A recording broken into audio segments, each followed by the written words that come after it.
കർത്താവിൽ പ്രിയ ദൈവമക്കളെ, ഈ ആഴ്ചയിലെ സാബത്ത് സ്കൂൾ പഠനത്തിലേക്ക് നിങ്ങളെ ഏവരെയും സ്വാഗതം ചെയ്യുന്നു. നാം ഈ ക്വാർട്ടറിൽ പഠിച്ചുകൊണ്ടിരിക്കുന്നത് യോഹന്നാൻ്റെ സുവിശേഷത്തിലെ പ്രമേയങ്ങൾ എന്നുള്ളതായ പാഠപുസ്തകമാണ്. നമുക്ക് ഇന്ന് പഠിക്കാനുള്ളത് 4-ാമത്തെ പാഠമാണ്. കർത്താവായ യേശു ക്രിസ്തു മശിഹായാണ് എന്നുള്ളതിൻ്റെ സാക്ഷികൾ എന്നുള്ളതായ ഈ പാഠം ചർച്ച ചെയ്യുന്നതിന് 2 പാസ്റ്റർമാർ നമുക്ക് സ്റ്റുഡിയോയിലുണ്ട്. നമുക്ക് അവരെ പരിചയപ്പെടാം. ഒപ്പം നിങ്ങളേവരെയും ഇന്നത്തെ ഈ ചർച്ചയിലേക്ക് സ്വാഗതം ചെയ്യുന്നു. പാസ്റ്റർ ബിനോയ് ഇന്ന് ഞങ്ങളോടൊപ്പം ഉള്ളതിൽ അതിയായ സന്തോഷമുണ്ട്. പാസ്റ്ററെ സ്നേഹപൂർവ്വം ഈ ചർച്ചയിലേക്ക് സ്വാഗതം ചെയ്യുന്നു. പാസ്റ്റർ സിൽസ്മോൻ ചാക്കോ ഇന്ന് ഞങ്ങളോടൊപ്പം ഉള്ളതിൽ അതിയായ സന്തോഷമുണ്ട്. പാസ്റ്ററേയും ഇന്നത്തെ ഈ ചർച്ചയിലേക്ക് സ്വാഗതം ചെയ്യുന്നു. നന്ദി പാസ്റ്റർ. കർത്താവായ യേശു ക്രിസ്തു മശിഹായാണ് എന്നുള്ളതിന് സാക്ഷികളായി തൻ്റെ ശിഷ്യന്മാരും യോഹന്നാനും ശേഷം മറ്റു അനേക ദൈവഭക്തന്മാരുമായ മനുഷ്യരെക്കുറിച്ചാണ് ഇന്നത്തെ പാഠത്തിൽ നാം ചർച്ച ചെയ്യുന്നത്. മനപ്പാഠവാക്യമായി നമുക്ക് നൽകിയിരിക്കുന്നത് യോഹന്നാൻ്റെ സുവിശേഷം 3-ാം അധ്യായം 3-ാം വാക്യം.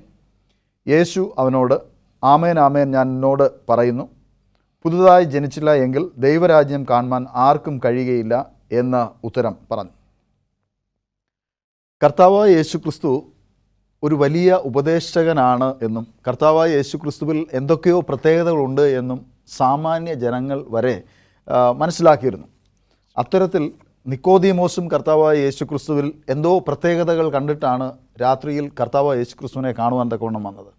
എന്നാൽ മനപ്പാഠവാക്യത്തിൽ പറയുന്നതിനനുസരിച്ച് കർത്താവായ യേശു ക്രിസ്തു നിക്കോദീമോസിനോട് പറയുകയാണ്, നീ പുതുതായി ജനിച്ചില്ല എങ്കിൽ ദൈവരാജ്യം കാണുവാൻ കഴിയുകയില്ല എന്ന് പറഞ്ഞപ്പോൾ നിക്കോദീമോസിന് അതിനെക്കുറിച്ച് സംശയവും, പ്രത്യേകിച്ച് ഈ ഒരു വ്യക്തിയെ എങ്ങനെയാണ് മശിഹായായി കാണുന്നത്, കാരണം മനസ്സിന് നിരക്കാത്തതായ കാര്യങ്ങളാണല്ലോ ഈ മശിഹ പറയുന്നത് എന്ന് ചിന്തിച്ച് പോയി. എങ്കിലും പിന്നത്തേതിൽ നാം നിക്കോദീമോസിൻ്റെ ചരിത്രം പരിശോധിക്കുമ്പോൾ യേശുക്രിസ്തുവിൻ്റെ ഒരു രഹസ്യ ശിഷ്യനായി നിക്കോദീമോസ് മാറുകയും പിന്നത്തേതിൽ യേശുക്രിസ്തുവിൻ്റെ ശരീരം കബറടക്കം ചെയ്യുന്നതിന് സഹായിക്കുന്നതിന് ഉതകി എന്നൊക്കെ കാണുവാൻ തക്കവണ്ണം സാധിക്കും. അന്ന് ജീവിച്ചിരുന്നതായ മനുഷ്യരുടെ ഒരു ഉദാഹരണമാണ് നിക്കോദീമോസിലൂടെ കർത്താവായ യേശുക്രിസ്തു കാണിക്കുന്നത്. യേശുക്രിസ്തുവിനെ കുറിച്ചുള്ളതായ മശിഹൈക വിശ്വാസങ്ങൾ, പ്രതീക്ഷകൾ എന്തെല്ലാമായിരുന്നു? തീർച്ചയായിട്ടും ഇവിടെ നിക്കോദീമോസ് ഉൾപ്പെടെയുള്ള യഹൂദന്മാർ അവരുടെ മശിഹ വരുമെന്നുള്ളതിൽ അവർ വിശ്വസിക്കുന്നുണ്ടായിരുന്നു. കാരണം അതൊരു വാഗ്ദത്തമാണ്. അപ്പോൾ അവരുടെ മിശിഹായെ അവർ ആഗ്രഹിച്ചിരുന്നത് 2 രീതിയിലാണ്. ഒന്ന് പുരോഹിത മിശിഹായും, പിന്നെ 2 രാജകീയ മിശിഹായും. അഥവാ അവരുടെ മിശിഹായുടെ വരവിനെ അവർ ആഗ്രഹിച്ചിരുന്നത്, അല്ലെങ്കിൽ അവർ പഠിപ്പിച്ചിരുന്നത്, അവർ ചിന്തിച്ചിരുന്നത് ഒരു കാലിത്തൊഴുത്തിൽ ജനിക്കുന്നതോ അല്ലെങ്കിൽ ഒരു സാധാരണ മനുഷ്യരുടെ മകനായി ജനിക്കുന്നതായ ഒരു മിശിഹയല്ല. ഒരു രാജകുടുംബത്തിൽ തന്നെ ജനിക്കുന്ന, അഥവാ പുരോഹിത കുടുംബത്തിൽ തന്നെ ജനിക്കുന്ന, അവരെ രാഷ്ട്രപരമായിട്ടും അതുപോലെ മതപരമായിട്ടും രക്ഷിക്കുന്ന, രാഷ്ട്രപരമായ യുദ്ധത്തിലൂടെ മറ്റു രാജ്യങ്ങളെ കീഴ്പ്പെടുത്തി തോൽപ്പിച്ച് മറ്റു രാജ്യങ്ങളുടെ ഒക്കെയും വലിയ മേൽ അവരുടെ രാജ്യത്തിന് വലിയ രാജകീയ പ്രൗഢി, രാജ്യത്തിന് നല്ല പ്രൗഢി നൽകുന്ന ഒരു രാജകീയ ഭരണം കാഴ്ചവെക്കുന്ന ഒരു മിശിഹയാണ് അവർ ആഗ്രഹിച്ചത്. പക്ഷെ അതിൻ്റെ ആ ചിന്തയ്ക്കും വ്യത്യസ്തമായിട്ടാണ് ക്രിസ്തുവിൻ്റെ വരവ്. കേവലം ഒരു കാലിത്തൊഴുത്തിൽ ജനിച്ച്, സാധാരണ ഒരു മരപ്പണിക്കാരൻ്റെ മകനായി ജനിച്ച്, അല്ലേ, ഒരു സ്ത്രീ, അങ്ങനെ ഉള്ളതായ ഒരു മിശിഹയെ ഒരിക്കലും അവർക്ക് ഉൾക്കൊള്ളുവാൻ തക്കവണ്ണം സാധിച്ചില്ല എന്നുള്ളതാണ് മനസ്സിലാക്കാൻ കഴിയുന്നത്. അതുതന്നെയാണ് നിക്കോദീമോസിൻ്റെ മനസ്സിലുണ്ടായത്. ഈ അത്ഭുത പ്രവൃത്തികളൊക്കെ ചെയ്യുമ്പോഴും ഇവർ ചിന്തിച്ചിരുന്ന ഈ 2 കാര്യങ്ങൾ കാണുന്നില്ല. പുരോഹിത മിശിഹയിൽ ഉള്ള കാര്യങ്ങളോ അഥവാ രാജകീയ മിശിഹയിലുള്ള കാര്യങ്ങളോ ക്രിസ്തുവിൽ കാണുന്നില്ല. അതുകൊണ്ട് സംശയം തോന്നിയാണ് ഈ നിക്കോദീമോസ് ക്രിസ്തുവിൻ്റെ അടുക്കിലേക്ക് വരുന്നത്. പാസ്റ്റർ ബിനോയ്, യോഹന്നാൻ കർത്താവായ യേശു ക്രിസ്തുവിൻ്റെ ഒരു സമകാലികനായിരുന്നു. യേശു ക്രിസ്തുവിനേക്കാൾ ഒരു 6 മാസം പ്രായം മാത്രം കൂടുതലുള്ളതായ ഒരു വ്യക്തിയായിരുന്നു. യേശു ക്രിസ്തുവിന് വഴിയൊരുക്കുന്നതായ വ്യക്തിയായിട്ടാണ് വേദപുസ്തകത്തിൽ യോഹന്നാനെ ചിത്രീകരിച്ചിരിക്കുന്നത്. എന്നാൽ ചില മനുഷ്യർ യോഹന്നാനിൽ ചില മശിഹൈക അടയാളങ്ങളും ലക്ഷണങ്ങളും ഒക്കെ കണ്ടതായിട്ട് സംശയിക്കപ്പെടുന്നു.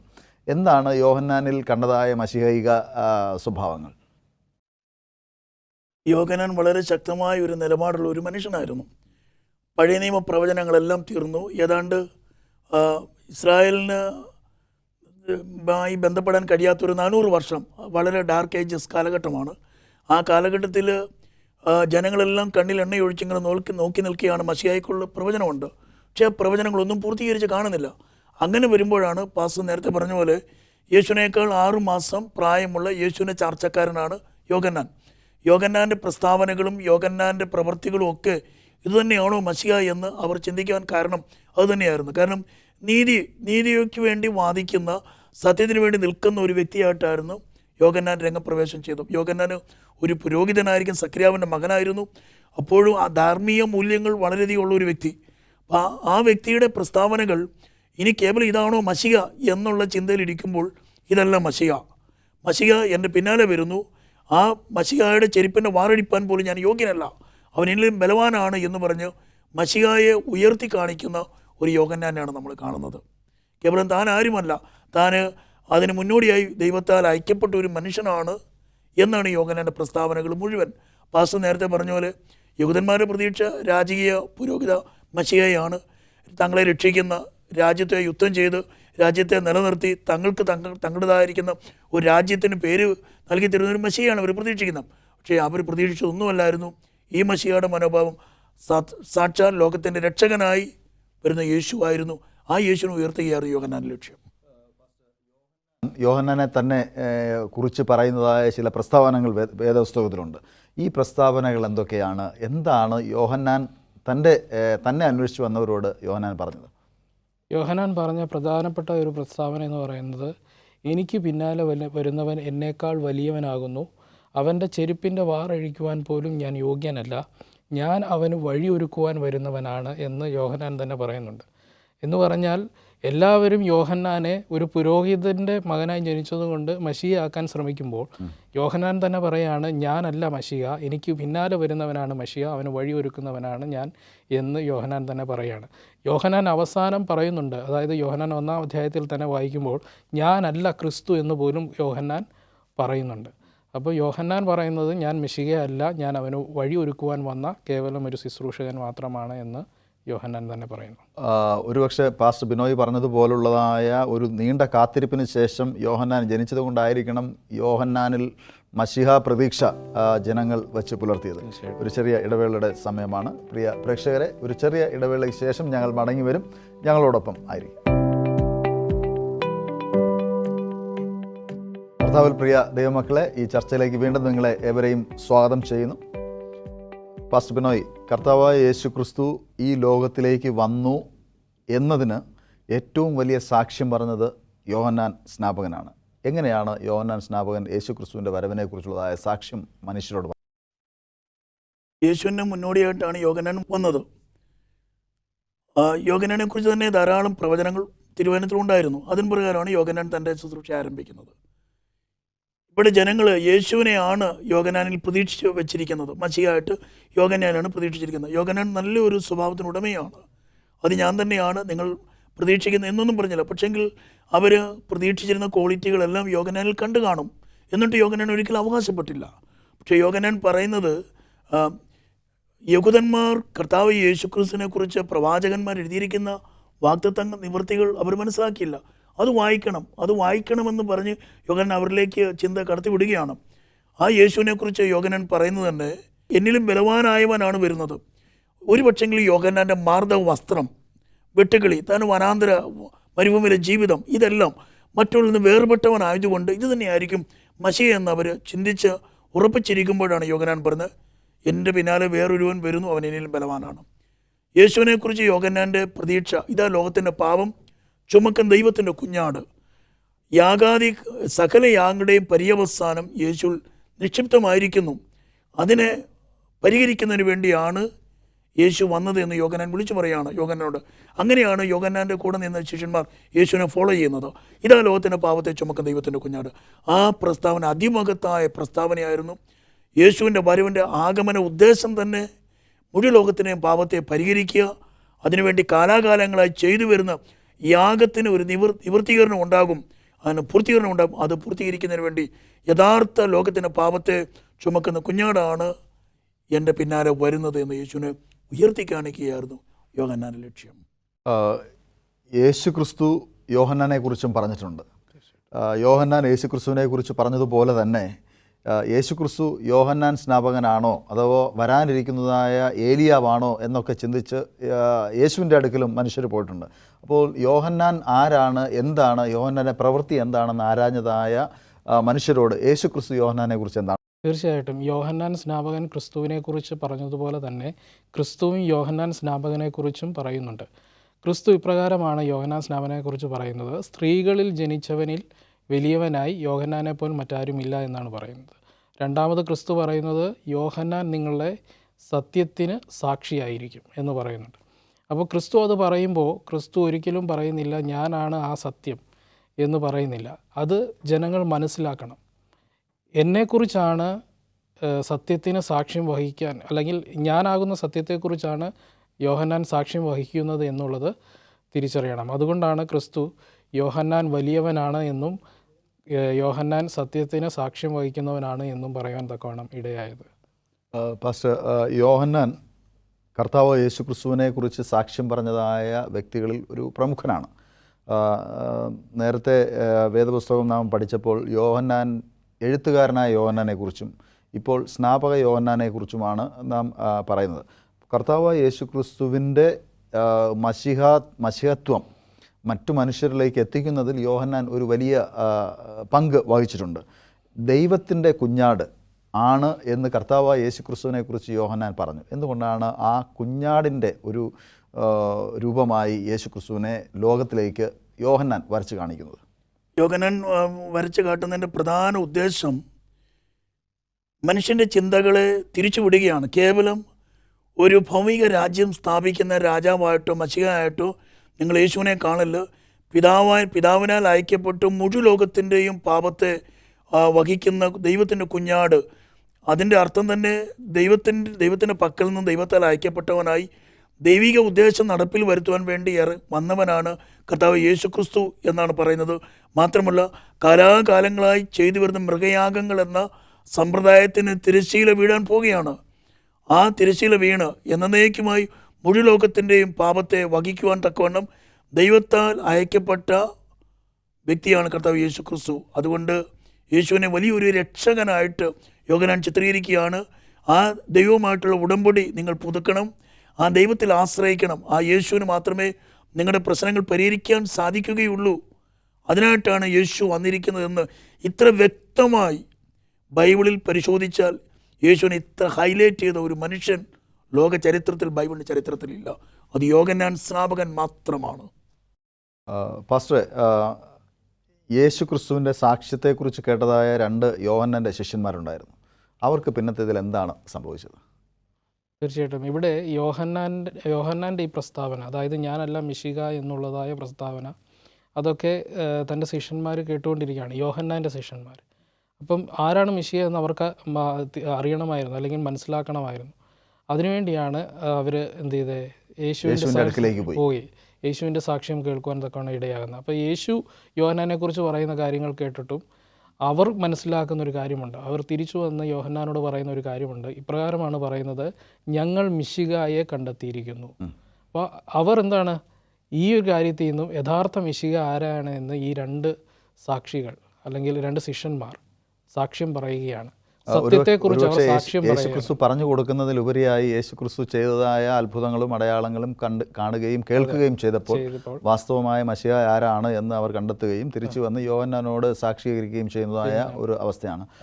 ഈ 2 ശിഷ്യന്മാർ യേശുക്രിസ്തുവിൽ വിശ്വസിക്കുവാൻ കാരണമായ കാര്യങ്ങൾ യേശുക്രിസ്തുവിൻ്റെ പ്രവർത്തനങ്ങളാണ്. തീർച്ചയായിട്ടും മറ്റുള്ളവർ പറഞ്ഞു കേട്ടതോ മറ്റുള്ളവരുടെ സാക്ഷ്യമോ അല്ല, മറിച്ച് യേശുക്രിസ്തുവിൻ്റെ പ്രവർത്തനമാണ്.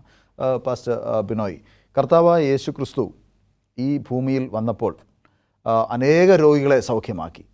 എന്നാൽ എല്ലാവരും യേശു ക്രിസ്തുവിൻ്റെ സാക്ഷികളായില്ല. ഈ യേശു ക്രിസ്തുവിൽ നിന്ന് അനുഗ്രഹം പ്രാപിക്കുന്നതായ നാം ഓരോരുത്തരും യേശു ക്രിസ്തുവിൻ്റെ സാക്ഷികളാകുന്നതിൻ്റെ പ്രാധാന്യം എത്രമാത്രം വലുതാണ്? നാം ദൈവത്തോട് ഏറ്റവും കുറ്റമറ്റ മനസ്സാക്ഷിയിൽ മുന്നോട്ട് പോകണമെന്നുള്ള ദൈവം ആഗ്രഹിക്കുന്നത്. നമുക്ക് വിടുതൽ കിട്ടിയാലും കിട്ടിയില്ലേലും ദൈവത്തെ സാക്ഷീകരിക്കേണ്ട ഉത്തരവാദിത്വം സകല മനുഷ്യർക്കുണ്ട്. അപ്പോൾ ദൈവത്തെ സാക്ഷീകരിക്കാൻ നന്മ ലഭിച്ചതുകൊണ്ട് മാത്രമല്ല, നമ്മൾ ഭൂമിയിൽ ജീവിക്കുന്ന തന്നെ ദൈവത്തിന് കരുണ കൊണ്ടാണ്. പക്ഷേ അവരിന് നന്മയുണ്ട്, മറിച്ച് നമുക്ക് നന്മയില്ല എങ്കിലും ദൈവം നമ്മെ കൈവിട്ടെന്നല്ല അതിൻ്റെ അർത്ഥം. നന്മ കിട്ടിയാലും കിട്ടിയില്ലേലും ദൈവം നീതിമാനായതുകൊണ്ടും ദൈവം തൻ്റെ രക്ഷാപദ്ധതി പൂർത്തീകരിക്കുന്നതിന് വേണ്ടിയാണ് ഭൂമിയിലേക്ക് വന്നതുകൊണ്ട് നമ്മുടെ ദൗത്യം ആ ദൈവത്തെ കുറിച്ച് എല്ലാവരോടും പറയുക എന്നുള്ളതാണ്. അപ്പോൾ എനിക്ക് സൗഖ്യം കിട്ടിയില്ലെങ്കിലും നിങ്ങളെ സൗഖ്യമാക്കാൻ കഴിയുന്ന ഒരു ദൈവമുണ്ട്. സൗഖ്യം കിട്ടാതെ വേണം പറയാൻ. യോഹന്നാന് പ്രത്യേകിച്ച് ബെനിഫിറ്റ് ഒന്നും ഉണ്ടായിട്ടില്ല. പക്ഷേങ്കിൽ യോഹന്നാന് ഒരു ബെനിഫിറ്റും ഉണ്ടായിട്ടില്ല യേശുവിനെ അദ്ദേഹം ഉയർത്തി കാണിക്കുന്നു. പക്ഷേ തൻ്റെ ദൗത്യം അതാണ്. ബെനിഫിറ്റ് കിട്ടിയാലും കിട്ടിയില്ലെങ്കിലും ദൈവം എന്നെക്കുറിച്ച് നല്ലത് പറഞ്ഞാലും പറഞ്ഞില്ലെങ്കിലും യേശുവിനെ ഉയർത്തി കാണിക്കുക, യേശുവിനെ മറ്റുള്ളവർക്ക് പരിചയപ്പെടുത്തുക എന്നുള്ള മനോഭാവം അതിശ്രേഷ്ഠമായ മനോഭാവമാണ്. ആ മനോഭാവം ദൈവമക്കളാകുന്ന നമ്മുടെയൊക്കെ ജീവിതത്തിൽ ഉണ്ടാകണമെന്നാണ് ദൈവം ആഗ്രഹിക്കുന്നത്. തീർച്ചയായിട്ടും കർത്താവ് യേശു ക്രിസ്തു നമ്മുടെ ജീവിതത്തിൽ ചെയ്യുന്നതായ നന്മകളെക്കുറിച്ച് നാം സാക്ഷീകരിച്ചില്ല എങ്കിൽ നാം സ്വീകരിക്കുന്നതായ നന്മയ്ക്ക് നാം വില കൽപ്പിക്കുന്നില്ല എന്നുള്ളതാണ് അർത്ഥം. നമുക്കൊരു ചെറിയ ഇടവേളയുടെ സമയമാണ്. പ്രിയ പ്രേക്ഷകരെ, ഒരു ചെറിയ ഇടവേളയ്ക്ക് ശേഷം ഞങ്ങൾ മടങ്ങി വരും. ഞങ്ങളോടൊപ്പമായിരിക്കും. കർത്താവിൽ പ്രിയ ദൈവമക്കളെ, ഈ ചർച്ചയിലേക്ക് വീണ്ടും നിങ്ങളെ ഏവരെയും സ്വാഗതം ചെയ്യുന്നു. ഫസ്റ്റ് കർത്താവായ യേശു ക്രിസ്തു നഥാനിയേലിനെ കാണുകയാണ്. അപ്പോൾ യേശു ആരാണ് എന്നുള്ളതിനെക്കുറിച്ച് നഥാനിയേലിനെ കർത്താവ് തന്നെ എങ്ങനെയാണ് ബോധ്യപ്പെടുത്തുന്നത്? നഥാനിയേലിനെ യേശു കാണുന്ന മാത്രയിൽ തന്നെ ഇങ്ങനെയാണ് പറയുന്നത്, ഇതാ സാക്ഷാൽ ഇസ്രായേലിൻ, ഇവനിൽ കപടമില്ല. യേശുവിൻ്റെ വാക്കുകൾ അദ്ദേഹത്തെ അത്ഭുതപ്പെടുത്തി. കാരണം യേശുവുമായിട്ട് യാതൊരു മുഖപരിചയമില്ല, അദ്ദേഹത്തിൻ്റെ പശ്ചാത്തലം ആരും യേശുവിനോട് പറഞ്ഞിട്ടില്ല. പക്ഷെങ്കിൽ എന്തുകൊണ്ടാണ് യേശു അങ്ങനെ പറഞ്ഞത് താൻ അത്ഭുതപ്പെട്ടു. യേശു അപ്പോൾ പറയാണ്, നഥാനിയേലിൻ്റെ ചോദ്യം യേശുവിനോട് ഇങ്ങനെയാണ്, അങ്ങനെ എങ്ങനെ കണ്ടിരിക്കുന്നു? കാരണം അങ്ങനെ ഫസ്റ്റ് ആദ്യം നമ്മൾ കൂടിക്കാഴ്ചയാണ്. നീ അത്തിയുടെ കീഴിൽ ഇരിക്കുമ്പോൾ തന്നെ ഞാൻ നിന്നെ അറിഞ്ഞിരുന്നു. സാധാരണ യഹൂദന്മാർ ദൈവത്തിൻ്റെ ന്യായപ്രമാണം ധ്യാനിക്കുന്നത് അത്തിയുടെ കീഴിൽ നല്ല ശാന്തത അനുഭവപ്പെടും, അതുപോലെ നല്ല തണുപ്പ് അനുഭവപ്പെടും, ഒരു പ്രത്യേക ദൈവവചനം ധ്യാനിക്കാൻ പറ്റിയ ഒരു മരമാണ്. പക്ഷെ അവിടെ ഇരുന്ന് ദൈവവചനത്തിൽ ഇത്ര ആധികാരികതയോടെ ന്യായപ്രമാണത്തെക്കുറിച്ച് പഠിക്കുന്ന നഥാനിയേലിനെ കണ്ടിട്ട് യേശുവിനെ അത്ഭുതപ്പെട്ടു. സാക്ഷാൽ ഇസ്രായേലിന് അവനിൽ കപടമില്ല. ഇത് ഒരു അനാവശ്യമായ ഒരു ചോദ്യം, യേശുവിനെ സംബന്ധിച്ച് യേശുവിനോടൊരു അനാവശ്യ ചോദ്യമാണെന്ന് അങ്ങനെ എങ്ങനെ അറിഞ്ഞു? പക്ഷെ യേശുവിൻ്റെ ഉൾക്കാഴ്ചയാണ് യേശു അവിടെ നഥാനിയേലിനെ ബോധ്യപ്പെടുന്നത്. താൻ കേവലം ഒരു മനുഷ്യപുത്രൻ മാത്രമല്ല, സകല മനുഷ്യൻ്റെയും ഹൃദയങ്ങളെ വായിക്കുവാൻ കഴിവുള്ള ദൈവത്തിന് അമാനുഷ്യമായിരിക്കുന്ന ഉൾക്കാഴ്ചയാണ് യേശു അവിടെ അറിയുന്നത്. യേശു ഇന്ന് നമ്മുടെ എല്ലാവരുടെയും ഹൃദയങ്ങളെ കാണുകയും നമ്മുടെ ഹൃദയത്തിലെ ചിന്തനങ്ങളെ അറിയുന്ന ദൈവമാണ്.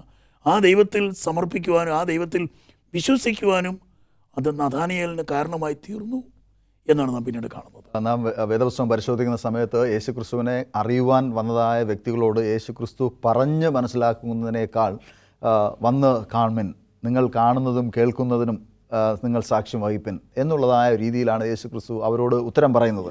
കാരണം പറഞ്ഞ് ധരിപ്പിക്കുന്നതിനേക്കാൾ കൂടുതലായി പ്രവർത്തിച്ച് കാണിക്കുന്നത് വിശ്വസിക്കുവാനാണ് മറ്റുള്ളവരെ കർത്താവ് യേശു ക്രിസ്തു ആഹ്വാനം ചെയ്തത്. അതുപോലെ നാം ഈ പാഠത്തിൻ്റെ ആരംഭത്തിൽ പറഞ്ഞ രീതിയിൽ ഒരു ശതാധിപൻ കർത്താവ് യേശു ക്രിസ്തുവിനെ കാണുവാൻ വരുന്നു. നിക്കോദീമോസ് എന്നാണ് വേദപുസ്തകത്തിൽ അദ്ദേഹത്തിന് പേര് കൊടുത്തിരിക്കുന്നത്. ഈ നിക്കോദീമോസിൻ്റെ സംശയങ്ങളെ കർത്താവ് യേശു ക്രിസ്തു എപ്രകാരമാണ് ദൂരീകരിച്ചത്? ഇവിടെ നിക്കോദീമോസ് ക്രിസ്തുവിനെ കാണാൻ വരുമ്പം, യേശുവിനെ കാണാൻ വരുമ്പം നിക്കോദീമോസിന് ഒരു സംശയം ഉണ്ടായിരുന്നു, മിശിഹ ഇവനാണോ എന്നുള്ളത്. ഇതേ സംശയം ആർക്ക്? യോഹന്നാനും ഉണ്ടായിരുന്നു. അതുകൊണ്ട് യോഹന്നാൻ 2 ശിഷ്യന്മാരെ അയക്കുന്നുണ്ട്, വരുവാനുള്ളവന് വേണ്ടി ഞങ്ങൾ പിന്നെ കാത്തിരിക്കണോ എന്ന് ചോദിക്കുന്നുണ്ട്. അങ്ങനെ അവരോടും പറയുന്നത് നിങ്ങൾ കാണുന്നതും കേൾക്കുന്നതും എന്ത് ചെയ്യുക, സാക്ഷീകരിക്കാൻ അല്ലെങ്കിൽ പോയി പറയാനാണ് ആവശ്യപ്പെടുന്നത് ക്രിസ്തു. ഇവിടെ നിക്കോദീമോസ് കടന്നു വരുമ്പോൾ നിക്കോദീമോസ് ഒരു പ്രധാനപ്പെട്ട ഒരു മനുഷ്യനായതുകൊണ്ട്, ഒരു വ്യക്തി ആയതുകൊണ്ട് രാത്രി സമയത്താണ് ക്രിസ്തുവിനെ കാണുവാനും ഈ സംശയം തീർക്കുവാനും കടന്നു വരുന്നതെന്ന് മനസ്സിലാക്കാൻ കഴിയുന്നു. അങ്ങനെ ക്രിസ്തു നിക്കോദീമോസിനോട് പറയുന്ന മറുപടി, നീ എന്താണ് വെള്ളത്താലും ആത്മാവിലും ജനിക്കണം എന്ന് പറയുന്നതായിട്ട് കാണാൻ കഴിയുന്നുണ്ട്. അങ്ങനെ എങ്ങനെ ഞാൻ വീണ്ടും ജനിക്കുമെന്നുള്ളതിനെക്കുറിച്ച് വ്യക്തമായി ഉള്ള ചോദ്യത്തിന് വ്യക്തമായി ക്രിസ്തു മറുപടി നൽകുകയാണ്. വെള്ളത്താലും ആത്മാവിനാലും നീ ജനിക്കണമെന്ന് പറയണം. അങ്ങനെ ഒരു പുതിയ ജീവൻ അല്ലെങ്കിൽ പുതിയ മനുഷ്യനായി മാറിയെങ്കിൽ മാത്രമേ നിനക്ക് രക്ഷപ്പെടുവാൻ തക്കവണ്ണം സാധിക്കുകയുള്ളൂ എന്ന് നിക്കോദീമോസിനോട് സംസാരിക്കുകയാണ്. പാസ്റ്റർ, നിക്കോദീമോസിനോട് കർത്താവ് യേശു ക്രിസ്തു പറഞ്ഞത് പ്രധാന ഒരു ആശയം എന്ന് പറയുന്നത് വീണ്ടും ജനിക്കുക. നിക്കോദീമോസിന് അത് ഉൾക്കൊള്ളുവാൻ തക്കവണ്ണം പ്രയാസമായിരുന്നു. നിക്കോദീമോസ് യേശു ക്രിസ്തുവിനോട് വാഗ്വാദം നടത്തുന്നതായിട്ട് വേദപുസ്തകത്തിൽ യോഹന്നാന്റെ സുവിശേഷം 3-ാം അധ്യായത്തിൽ കാണുവാൻ സാധിക്കും. ഈ വാഗ്വാദത്തിനൊടുവിൽ നിക്കോദീമോസ് ഒരു തീരുമാനമെടുക്കാതെ പോകുന്നതായിട്ടാണ് ആ 3-ാമത്തെ അധ്യായത്തിൽ നമുക്ക് കാണുവാൻ തക്കവണ്ണം സാധിക്കുന്നത്. വാസ്തവത്തിൽ വീണ്ടും ജനിക്കുക എന്ന് പറഞ്ഞാൽ പാസ്റ്റർ പറഞ്ഞ വളരെ കറക്റ്റാണ്. 3-ാം അധ്യായത്തിലെ പര്യവസാനം യേശുവിൻ്റെ മറുപടിക്ക് തക്കതായ ഒരു തീരുമാനത്തിലെത്താം എന്ന ചിന്തയിലല്ല അദ്ദേഹം പിരിഞ്ഞു പോകുന്നത്. യഹൂദന്മാരുടെ പരീശന്മാരുടെ കൂട്ടത്തിൽ പ്രമാണിയാണ് നിക്കോദിമോസ്. അദ്ദേഹം അനേക പരീശന്മാരെ പഠിപ്പിക്കുന്ന ഒരു വ്യക്തിയാണ്, വളരെ ജ്ഞാനമുള്ളൊരു വ്യക്തിയാണ്. പക്ഷേ യേശുവിൻ്റെ അടുക്കൽ യേശുവിനെ പുകഴ്ത്താനാണ് വന്നത്. തനിക്ക് ജനസ്വാധീനമുള്ളത് കൊണ്ട് യേശുവിൻ്റെ ശിഷ്യനാകാൻ തനിക്ക് മനസ്സില്ല. പക്ഷേ രഹസ്യത്തിൽ വന്ന് യേശുവിനോട് ചില കാര്യങ്ങൾ ചോദിക്കുമ്പോൾ യേശുവിനെ പുകഴ്ത്തുകയാണ്. പിതാവിനാൽ ആണ് അങ്ങ് വന്നിരിക്കുന്നത്, അല്ലെങ്കിൽ അങ്ങയുടെ കൂടെ പിതാവില്ല എങ്കിൽ ഈ അങ്ങ് ചെയ്യുന്ന അത്ഭുതങ്ങൾ ചെയ്യാൻ ആർക്കും സാധിക്കുകയില്ല. പക്ഷേ അവൻ്റെ മുഖസ്തുതിയിലൊന്നും യേശു വീണില്ല. യേശു അതിന് ഓഹോ ഒന്നും മറുപടി പറഞ്ഞില്ല. നിക്കോദിമോസിനോട് ചോദിക്കുന്ന ഇതാണ്, നിക്കോദിമോസെ, ഞാൻ നിന്നോടൊരു കാര്യം പറയാം, നീ പുതിയതായി ജനിക്കണം. അദ്ദേഹത്തിന് ഉൾക്കൊള്ളാൻ പ്രയാസമായിരുന്നു. പക്ഷെങ്കിൽ ഈ ഭൗതികമായ ലോകത്തേക്കാൾ അപ്പുറത്ത് ആത്മീയമായ ലോകത്തിലേക്കാണ് നീ പോകേണ്ടവനാണ്. അതിനായിട്ടാണ് ദൈവം നിന്നെ വിളിച്ചിരിക്കുന്നതെന്നും തൻ്റെ ലക്ഷ്യം ഈ ഭൗതികത്തെ ചുറ്റിപ്പറ്റിയല്ല, ആത്മീയ ലോകത്തിലേക്കാണ് തൻ്റെ ലക്ഷ്യമെന്നും അതിനുവേണ്ടിയാണ് താൻ വന്നതെന്ന് യേശു ആ പ്രവർത്തനത്തിലൂടെ അദ്ദേഹത്തെ പഠിപ്പിക്കുകയായിരുന്നു ചെയ്തത്. പക്ഷേ അവസാനം നിക്കോദിമോസ് മറുപടി പറയാതെ, പാസ്റ്റർ പറഞ്ഞ പോലെ മറുപടി പറയാതെ പോയെങ്കിലും പിന്നത്തതിൽ ഒരു വീണ്ടും ജനനം പ്രാപിച്ച ഒരു മനുഷ്യനായി തീർന്നു എന്നതിൻ്റെ സൂചനയാണ് ക്രിസ്തുവിൻ്റെ ബെറിയലുമായി ബന്ധപ്പെട്ട് 100 റാത്തൽ സുഗന്ധദ്രവ്യം പൂശുവാൻ തക്കവണ്ണം യേശുവിൻ്റെ ബെറിയലിൽ അദ്ദേഹം വരുന്നത്. ഈ പാഠം നമ്മുടെ പ്രേക്ഷകർക്ക് എല്ലാവർക്കും കർത്താവായ യേശു ക്രിസ്തുവിലുള്ളതായ വീണ്ടും ജനനം ലഭിക്കുവാൻ ഇടവരുത്തുമാറാകട്ടെ എന്ന് പ്രാർത്ഥിക്കുന്നു. നമുക്ക് കണ്ണുകളടച്ച് പ്രാർത്ഥിക്കാം. പരിശുദ്ധനായ നല്ല ദൈവമേ, സ്വർഗീയ പിതാവേ, ഇന്ന് ഞങ്ങൾ പഠിച്ചതായ കാര്യങ്ങൾ അങ്ങയുടെ ഈ ലോകത്തിലുള്ളതായ ജീവിതത്തിൻ്റെ പ്രാധാന്യം എന്താണ് എന്നും ഞങ്ങൾ അങ്ങയിൽ വിശ്വസിക്കേണ്ടതിൻ്റെ പ്രാധാന്യത്തെക്കുറിച്ചും അങ്ങയുടെ സാക്ഷികളായി ഞങ്ങൾ മാറേണ്ടതായ ആവശ്യകതയും ഞങ്ങൾ മനസ്സിലാക്കുന്നു. ഇന്ന് ഞങ്ങൾ പഠിച്ചതിന് പ്രകാരം അങ്ങയിൽ വിശ്വസിച്ച് അങ്ങയുടെ സാക്ഷികളായി ഞങ്ങൾ ലോകത്തിൻ്റെ അവസാനം വരെയും പോകുവാൻ ഞങ്ങളെ സഹായിക്കുമാറാകണമേ എന്ന് പ്രാർത്ഥിക്കുന്നു. ഞങ്ങൾ പുതുക്കത്തിൻ്റെ അനുഭവമുള്ളവരായി, ദൈവാത്മാവുള്ളവരായി ജീവിപ്പാൻ ഞങ്ങളെ സഹായിക്കുമാറാകണമേ. പാഠം പഠിച്ചതായ എല്ലാവരെയും അനുഗ്രഹിക്കണമേ. പാഠം ചർച്ച ചെയ്യുവാൻ ഇവിടെ ആയിരിക്കുന്നതായ പ്രിയപ്പെട്ടവരെയും ദൈവം അനുഗ്രഹിക്കണം. ഞങ്ങൾ വീണ്ടും കണ്ടുമുട്ടുവോളം ക്രൂശിൻ്റെ മറവിൽ കാത്തുകൊള്ളണം. ഞങ്ങളുടെ ആവശ്യങ്ങളിലൊക്കെയും അങ്ങുറ്റിരിക്കണമേ. പ്രാർത്ഥന കേട്ടിരിക്കുന്നവർ ഇതേക്കായി സ്തോത്രം. വീണ്ടും വരുന്നവനായ യേശുവിൻ്റെ നാമത്തിൽ അപേക്ഷിക്കുമ്പോൾ ഉത്തരമരുളുമാറാകണമേ. ആമേൻ. ഇന്നത്തെ ഈ ചർച്ചയിൽ പങ്കെടുത്തതിന് പാസ്റ്റർ സിൽസിന് ദൈവനാമത്തിൽ നന്ദി പറയുന്നു.